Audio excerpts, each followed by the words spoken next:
Welcome to my channel. I'm Lynn Gregorio for Creating Homes, Step-by-Step Real Estate Investing.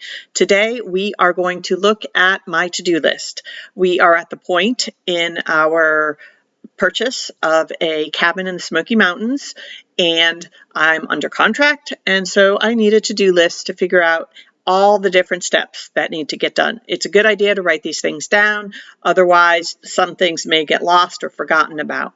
I may still have missed some things that I will add to this list in the future, but here is what we have so far. So I'm going to show you. All right. First, loan docs. I did a whole separate video on that. I will link that video in the cards. And make sure you're staying on top of that and getting all the paperwork needed for the bank. They will contact you about doing the appraisal. I had to pay $550 up front in order to get the appraisal done.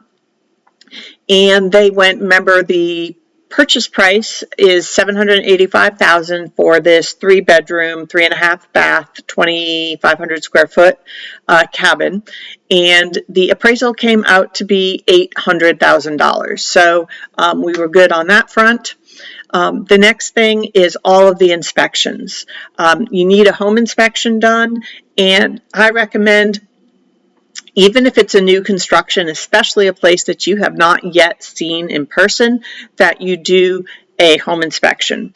We found a bunch of things wrong that I was surprised about, and I will go through all of that in a separate video.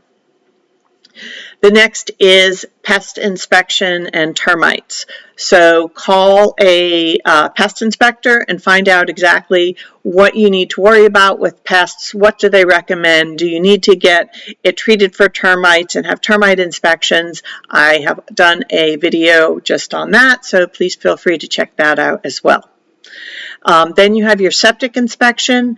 I decided to roll the dice on this one because it's a new construction and not do a septic inspection. But if it is an existing home, I would strongly recommend that you do a septic inspection.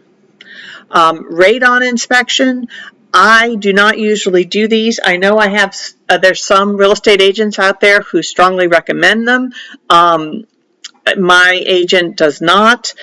And I've never done one, so I can't really tell you too much about it. I don't even know what you do if you found radon. Another thing you want to make sure you do, and you should do this before you even make your offer, is review the covenants and restrictions for the property.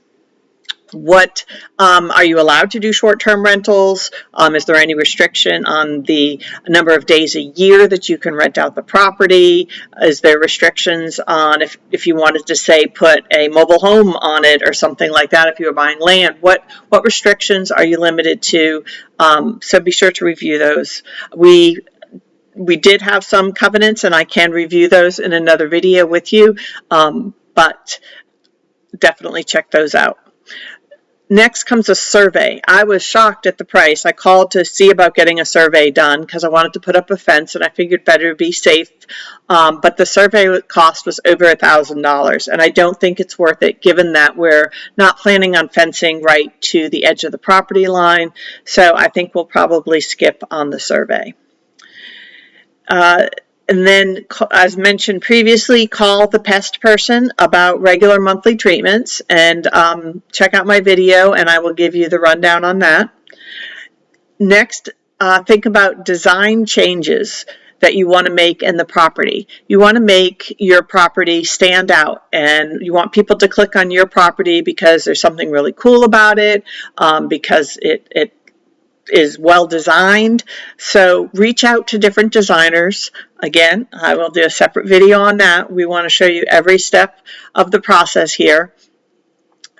So check those out. Think about yourself. What do you want the design to look like, etc. Then start calling cleaning companies and ask them what they charge, what they cover, what they do.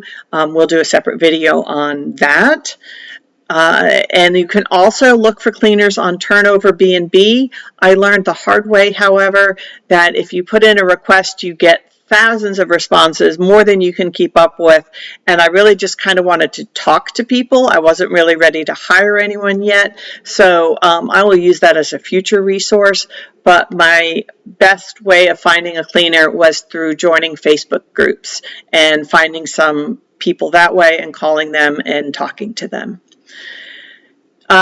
Next, what items do you need to purchase? Even if it's well stocked, you probably need to get things that are currently missing from the property. In our case, our entire kitchen is not stocked, so we will need to make a list. We'll do a video on that for you of all the items we need to purchase for our kitchen. Other things to go on the to-do list include create a welcome book. I ordered some templates from Etsy, and we will do a video on that where what should the wording be and what should you include in your welcome book. That's always actually a challenge for me, but we will work through it together and I will show you what I come up with.